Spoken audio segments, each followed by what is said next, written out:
William Smith.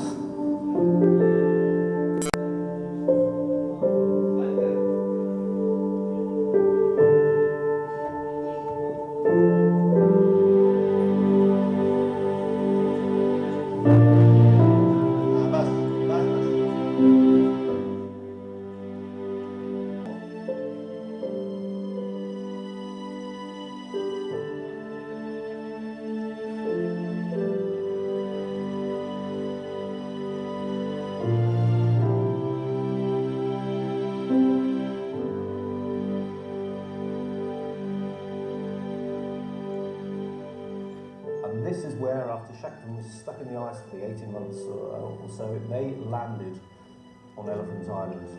And he used one of his little navigation that I just can't even begin to imagine.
या क्रूजवर 2600 लोक आम्ही प्रवास करत होतो.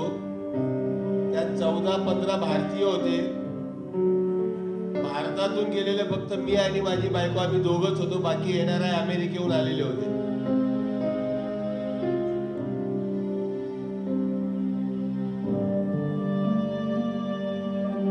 वेल मासा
दामले यांनी एक मराठीत पुस्तक लिहिले आहे.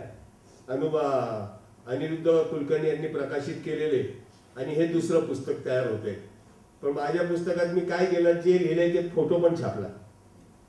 उगीच मी काहीतरी सांगतोय फोटोत भलतंच काहीतरी दिसतंय, कारण पुरावे लागतात ना हल्ली लोकांना, खरं बोलतो का खोटं बोलतो. त्यामुळे मी ते फोटोत सुद्धा दाखवण्याचा प्रयत्न केला. आपलं शहर देखील तसंच होतं. आपला आजूबाजूचा निसर्ग देखील काही दिवसापूर्वी असाच होता, काही वर्षापूर्वी असाच होता. पण आता त्याचा होणारा ऱ्हास ह्याच्यावरनं आपल्याला लक्षात येतंय की हा निसर्ग जर आपल्याला कायम टिकवायचा असेल तर आपल्याला देखील त्याच्यासाठी काहीतरी करावं लागेल. पुस्तकात देखील उल्लेख केलेला आहे की कदाचित ही त्यांची शेवटची इन द सेन्स क्रूजच शेवटची तिथं जाणारी असेल अशी वारंवार तिथं बोललं जायचं. कारण ज्या प्रमाणात लोक जायला लागलेत किंवा ज्या प्रमाणात तिथं मानवी इंटरफिअरन्स वाढायला लागलाय त्यामुळे ग्लेशियर्स कमी व्हायला लागलेत आणि ह्या पुढच्या काळात तापमान वाढ आणि सायंटिस्ट जे काय रिसर्च करतात त्याच्यामधनं असं लक्षात येतंय की कदाचित असे क्रूज ह्या पुढच्या काळात होऊन देणार नाहीत. अँटार्क्टिकल मी ते काय दाखवलं होतं तिथं, काय आहे तिथे, काय घेऊन आले तिथनं, आनंद घेऊन आले. हा आनंद आपण लुटला पाहिजे. उदात्त, उत्कट, उत्तुंग असं आपण पाहिलं पाहिजे. हे सगळं बघितलं पाहिजे, आमच्या मुलांनी पाहिलं पाहिजे. पण एवढा असा छान विषय किती मुलांना लिहायचं, अजून तरी आपल्याला 10 मुलं सापडतील का? आपण आणत नाही का, जणू की तुमच्याकडे मी नाहीच आहे असं समजतो. मनाने आलं पाहिजे, ते बघितलं पाहिजे. ते कुठे गेले होते, काय केलं, कुठे काय, अंटार्क्टिका म्हणजे आहे तरी कुठं. एवढा प्रचंड बर्फमय प्रदेश की आता तिथे म्हणजे बर्फाशिवाय दुसरं काही नाहीच आहे. असा तो ते जग आहे, ते वेगळं. पण गेलं पाहिजे. जर खूप जाऊ शकलो तिथे, तोही कित्येक दशकांच्या पूर्वी, तर आम्ही काय नाही जाऊ. बरं जाऊ दे, ते अंटार्क्टिका फार लांब आहे, ते एखाद्या शांतलालजीनं जमेल. पण तुम्ही मी महाबळेश्वरला जायचं नाही. मला अशी मंडळी भेटलेली आहे की ज्याच्यातून पळवती पाहिजे.